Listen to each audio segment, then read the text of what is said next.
What happens when you feel uncomfortable, scared, anxious, sad, angry? You get the theme, right? Low vibration emotions. You see, generally what I've noticed is that our tendency is to want to push through it, ignore it, numb it, not tolerate it. See, most people don't have tolerance for this. So in this episode, I'm going to share some strategies that you're going to discover how powerful they are of how to deal with difficult emotions, not only from the perspective of living in the world and how do you do that, but also from an esoteric perspective of how to work with emotions to create your vibrant life. So listen up, folks. Welcome to episode number 80 of the Create Your Vibrant Life podcast. Hello, visionaries. Welcome to Create Your Vibrant Life podcast, where you can create the life you desire by tapping into your inner wisdom. I'm your host, Padma Ali. I'm widely known in the field of psychology to create long-lasting transformation. And now I'm here to help you create the life you desire using a combination of neuropsychology and ancient healing practices.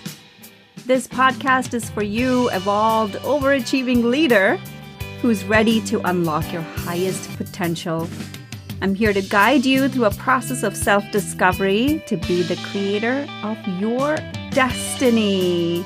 And you can do all of that by just taking aligned actions, tapping into the power of your brain, your inner wisdom, and ancient practices.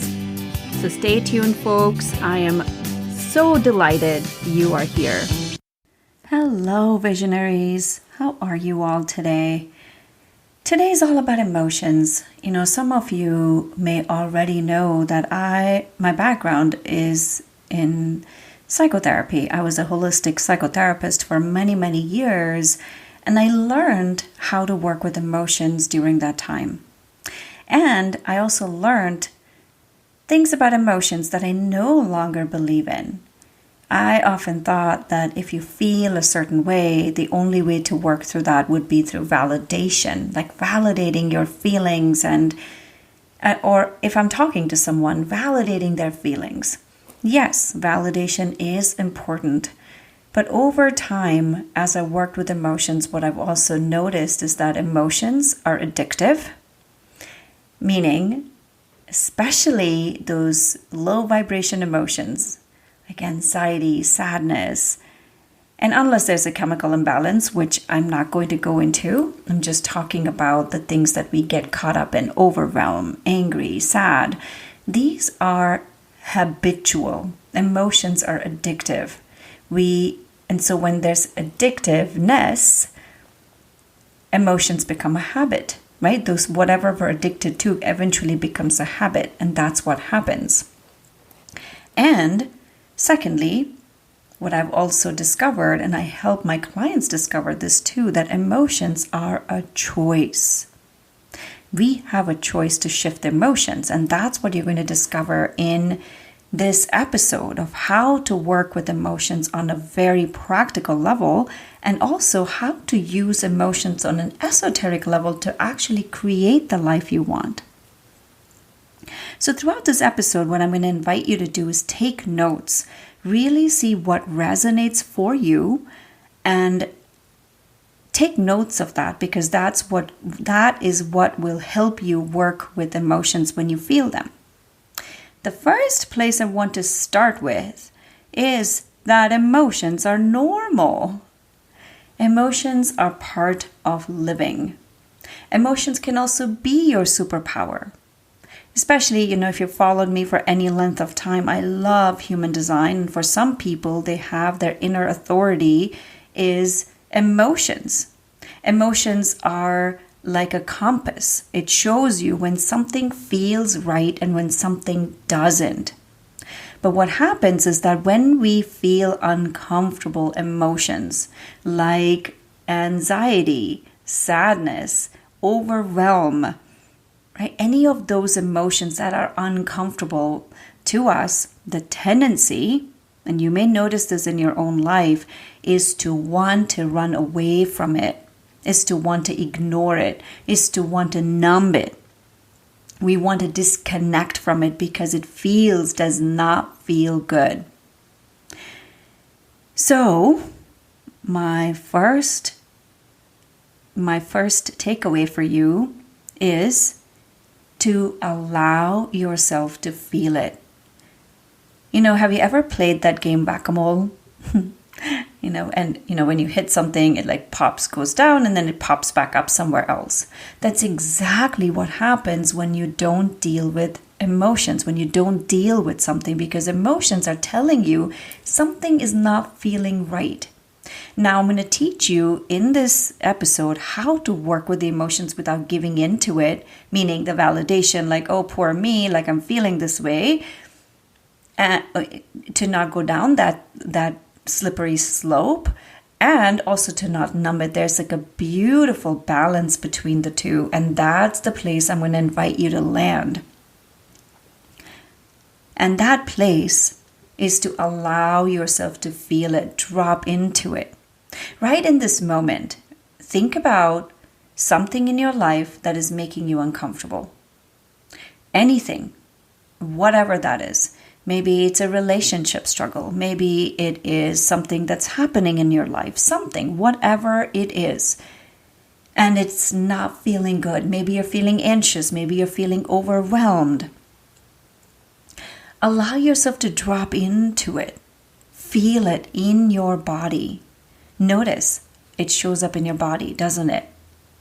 And in this moment, what I'm going to invite you to do is just feel it for a second.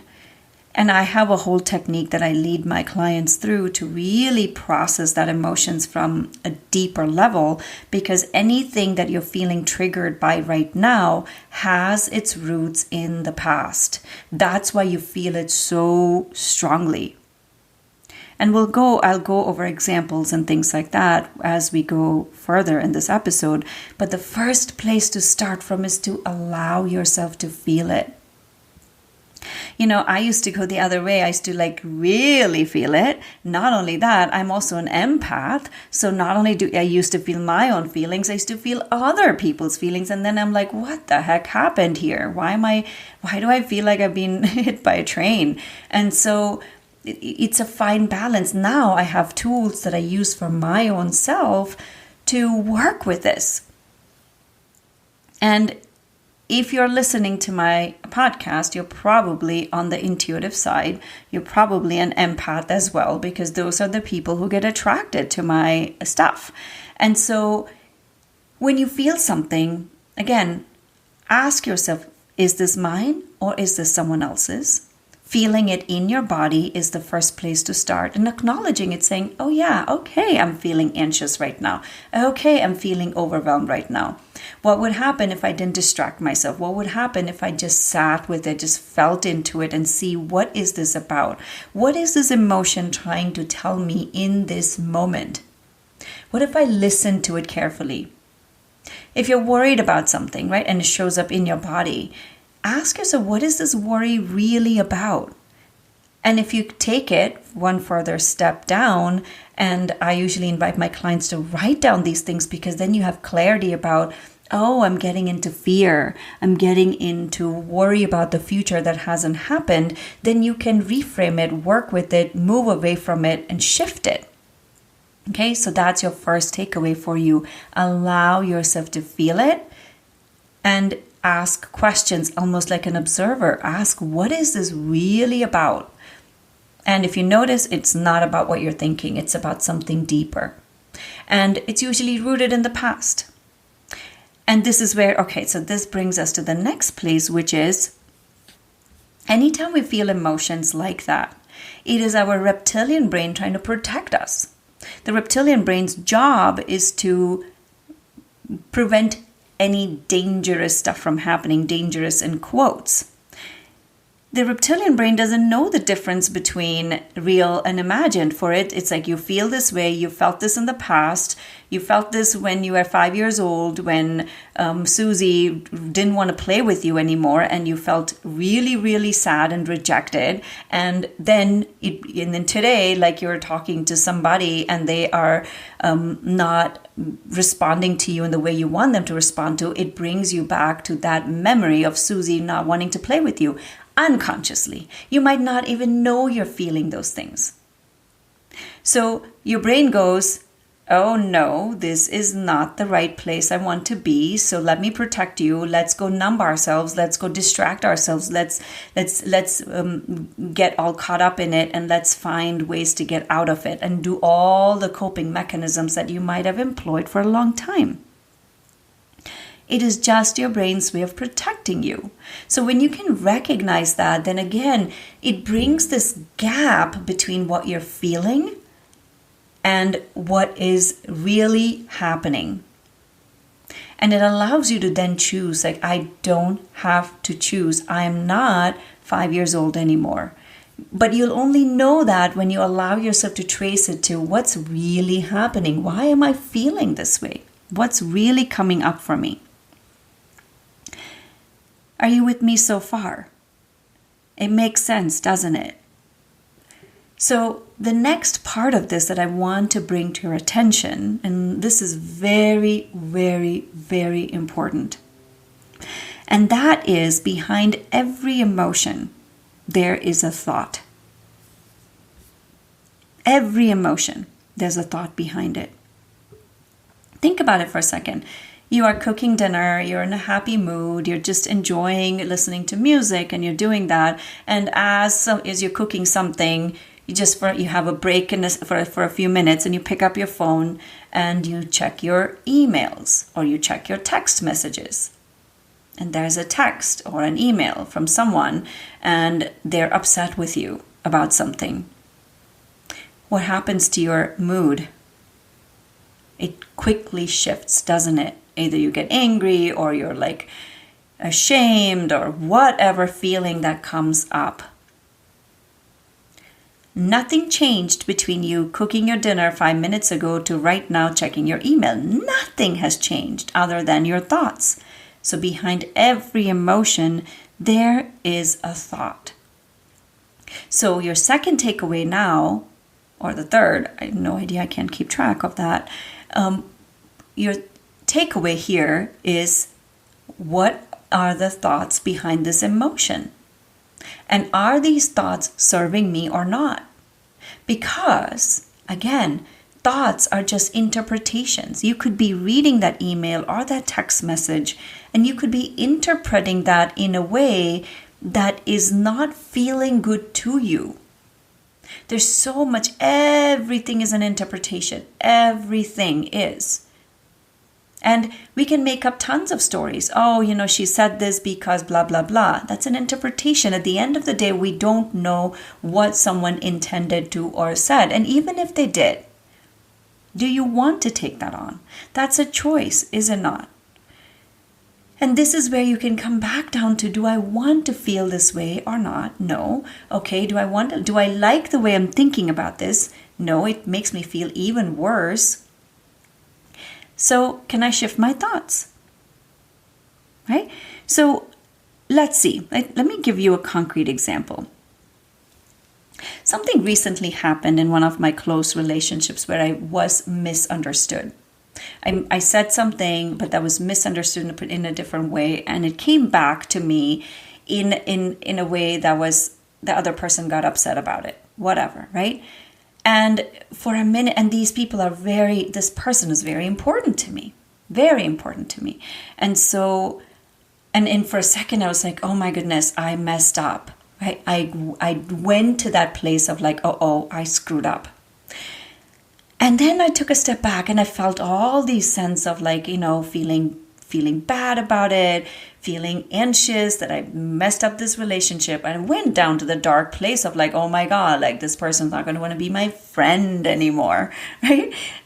Guys, I'm 45 years old, right? Be my friend anymore. You can immediately see that what is being triggered is not coming from my 45-year-old self. It's coming from something else. Because as a 45-year-old, do I care if someone's my friend or not? No, I don't care. My life is complete. You like me, don't like me. I don't care. I am who I am. That's my 45-year-old self. Now, what would my 5-year-old self say? Or my 10-year-old or my 15-year-old self say? That is very important. Friendships are super important. So when I sat with this, what came up for me was, wow, throughout my life, for whatever reason, just my very presence sometimes triggers people. And some in a good way, some in not such a good way. Like, it's just me. Like, this is, I have this ability to kind of see through things. And sometimes people don't want to be seen.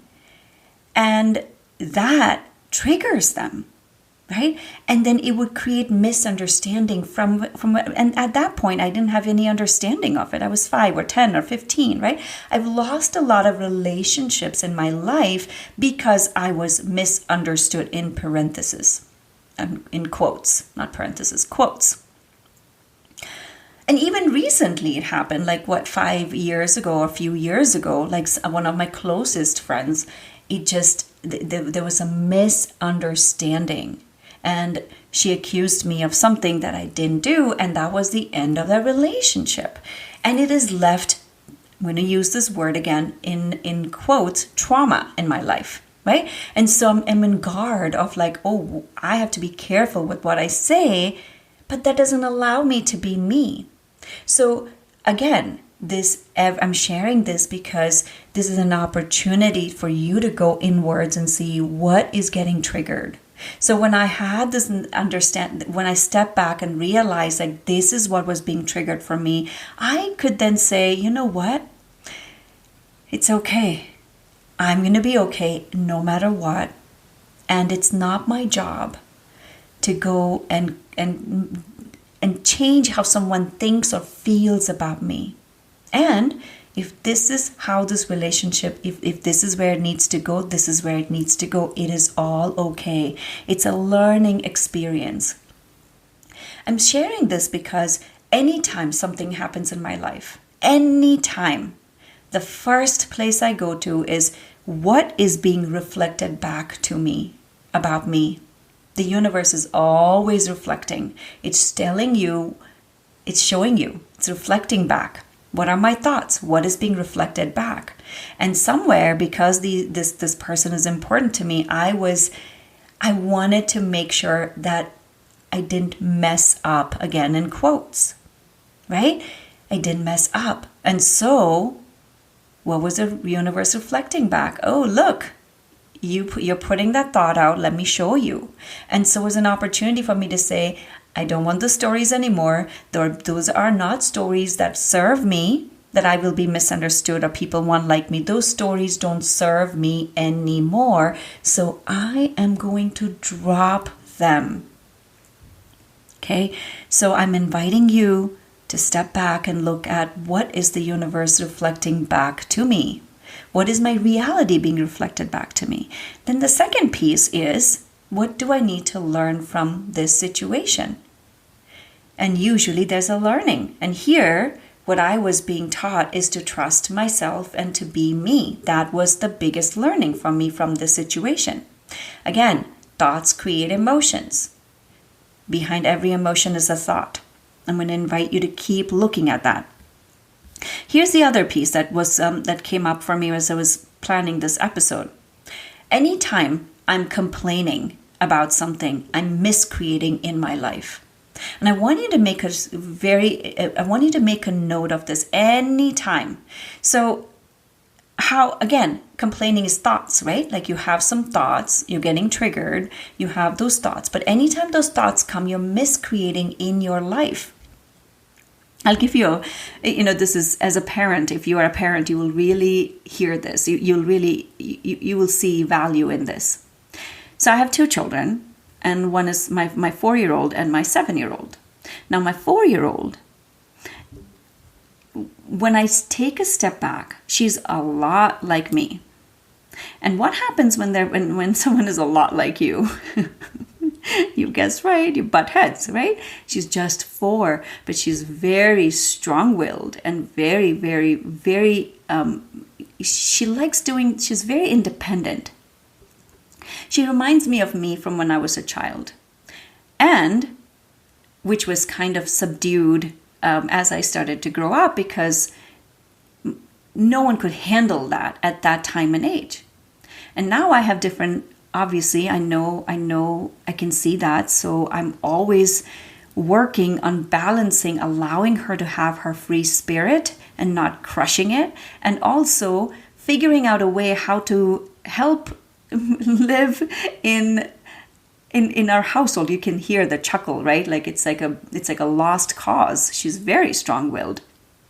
So there's a constant navigation happening of how can I support you for who you are, and how do I also get you out of the house to go to school, get you to do the things that I need to do, right? So it's an interesting balance that I have to keep navigating.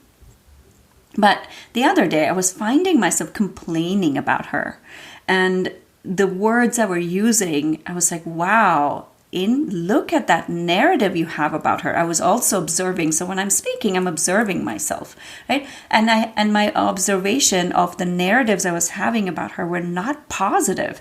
They were not. And at the end of that conversation, to whoever I was talking to, I don't remember who I was talking to, I was like, oh my goodness, I need to change my narrative, because the way I'm seeing her is who she's becoming, right? And then that continues that cycle of struggle between us, because it takes a lot of energy sometimes with her. She's an amazing, beautiful child, and to get her to do things, eventually to convince her that she has come up with that thought of on her own takes effort. You can see where I'm going with this, right? And that efforting, I was resisting that efforting, and I had created the effort. So the bottom line is, she was turning out to be the person I was making her out to be. And all this with my thoughts, right? So I'm miscreating my life with my thoughts. It becomes more of a struggle. So I had to sit back and see, okay, what is the narrative I want to have of her? And the narrative I came up with was, she is strong-willed, she's spirited, she knows what she wants, and it is my job to create space for her to be who she is. And she's a loving child, and I want to foster that. So this is the narrative I landed back with. And I'm sharing this again with you because if it's not your child, maybe it's someone else in your life that you have to deal with on an everyday basis, or like a close basis, who's triggering you. What can you do to change your narrative? How can you change your thoughts about that person? Because who you think they are is who they become. Obviously, I'm not talking about relationships that are toxic. I'm talking about relationships that you want to keep in your life. So I had to really look at these internal dialogues, right? Because the way we think is how we feel.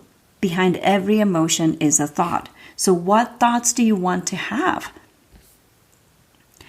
And this is really important because it has changed the trajectory of my life.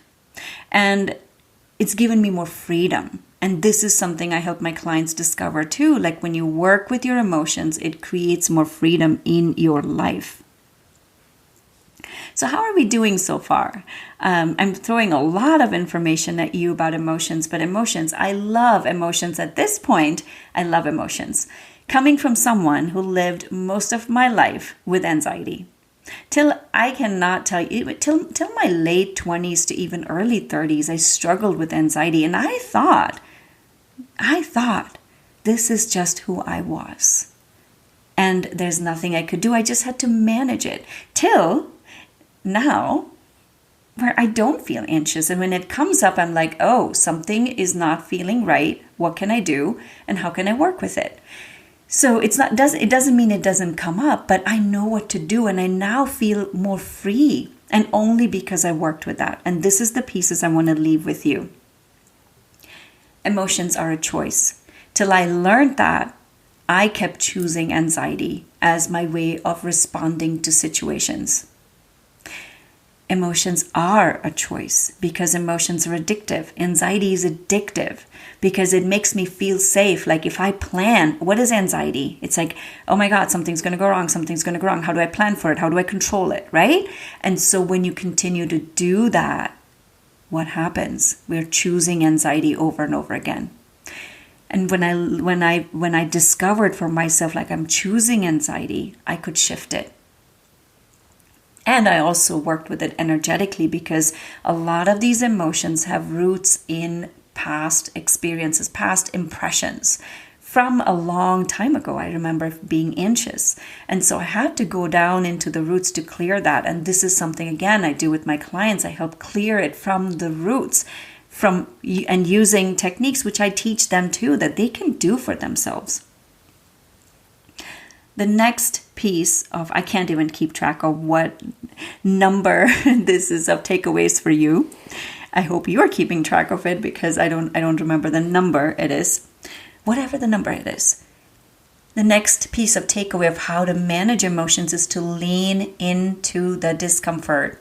Lean into it and not resist it, because what you resist will persist, right? Resistance is futile. You will be assimilated. I'm sorry, guys. I crack myself up sometimes.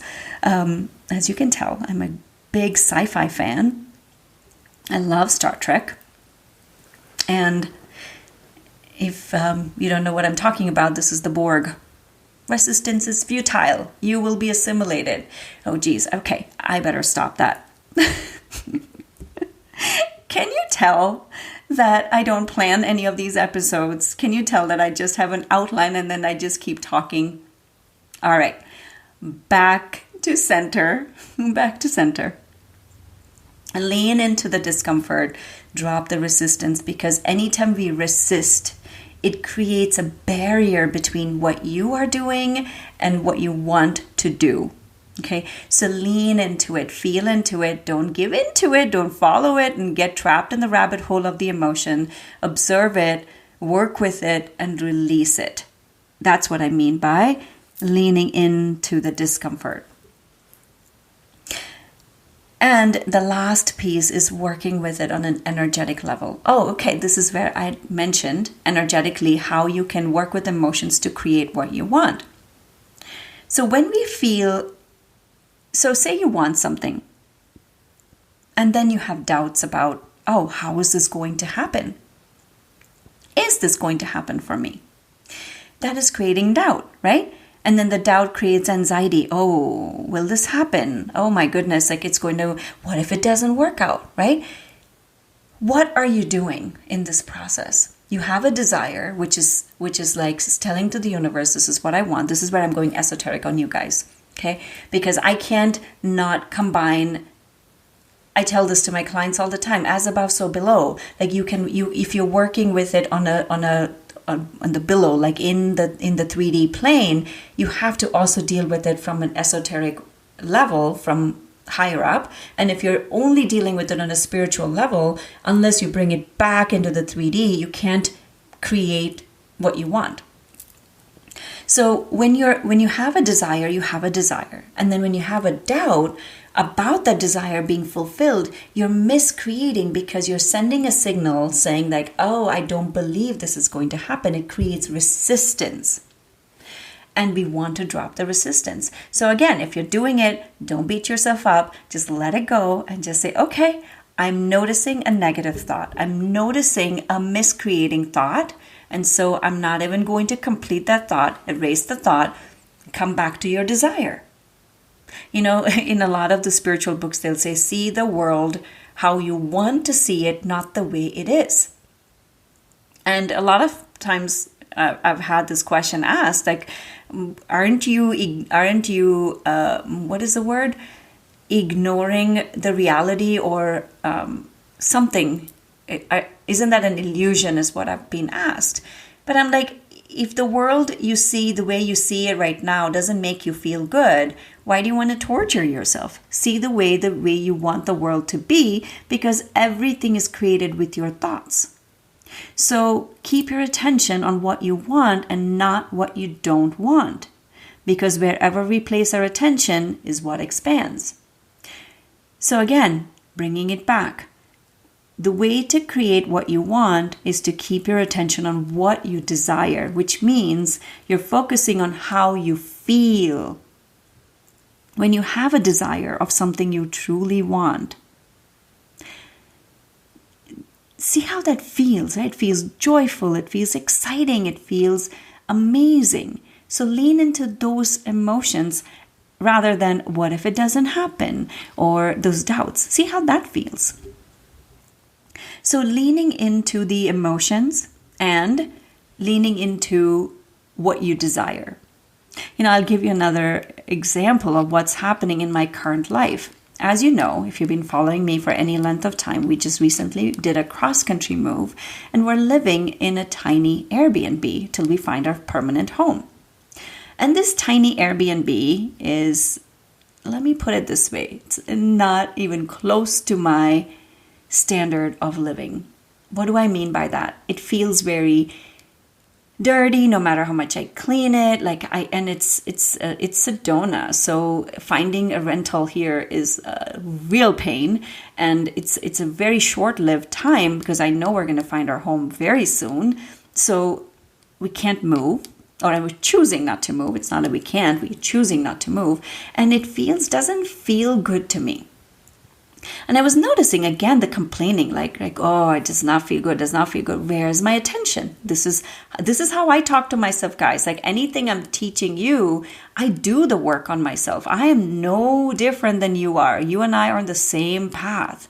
I've done this work maybe a little bit longer than you might have, but I'm on the same path as you. So I have to do this work constantly on myself too. Because if I don't do the work I'm telling you guys, what's the point, right?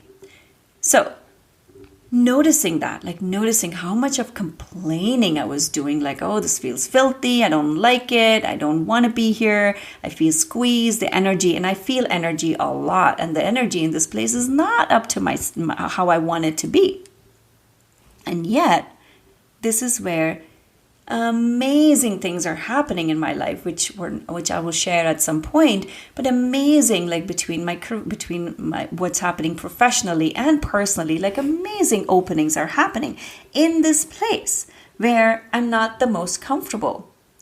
My learning again, noticing where my attention was, which is on where I don't want to be, and on again the learning was. I'm resisting where I am at. So the place I've dropped into is acceptance, saying, okay, we're here for right now. Can I be grateful for what we have? It's so close to school. It's conveniently located. Can I just lean into that? The moment I leave this place where we're staying, it's beautiful out there. There are no views from the apartment itself, but as soon as I leave, the beauty of Sedona just shows, it's just so amazing being here. So again, I'm leaning into where I want to be rather than what I feel in the moment of how uncomfortable it is. And the third piece is what this is teaching me is to drop the structures in my life. We're so attached to how we want things to be. And the moment something doesn't align with that, notice how much we put on that resistance, right? And so it is teaching me to let go and allow and lean in. And I'm using the word lean in a lot today, but that's the theme that's coming up. Anyways, I went on a tangent there a little bit, but I'm going to bring it back to you guys. Notice any circumstance in your life where you are resisting, you're not feeling good about it, you don't like where you are, but there is not an option open right now that you want to choose. Watch my language here. Want to choose. So how do you be with that? You accept, dropping the resistance, leaning into the emotions, and focusing on what you want. That's it. That's your formula for working with emotions to create what you want. So, bringing it all back together. Emotions can be your superpowers if you allow it to be. Emotions can be your guide and sharing with you what's something is you need to follow a trail within you that is going to lead to more freedom. Emotions are, we label them as good or bad, but to notice like how emotions can actually serve you in creating the life you want, and to drop the resistance of feeling emotions just because they make you feel uncomfortable. And I'm going to wrap up this episode with that. As always, my visionaries, I'm so grateful for you. So incredibly grateful for all the beautiful feedback I get, for all the listeners. And please drop me a DM on Instagram at Padma Ali. Just share with me where you're listening to this from and what you liked about it. And then lastly, if you found value with these episodes, please share them with your friends and family, because they will benefit from this too. And together we can uplift the world. Thank you so much, and so many blessings to you all, and I'll talk to you soon. Bye-bye. Thank you so much for listening. I have a request for you. If you found value, chances are that your friends and family will too. So if you can leave a positive review on iTunes, it will help reach so many more people. And if you have any topics or questions you would like me to feature, please send them to support@padmaali.com. And lastly, please share your takeaways and breakthroughs with me on Instagram at Padma Ali. Thank you so much for tuning in.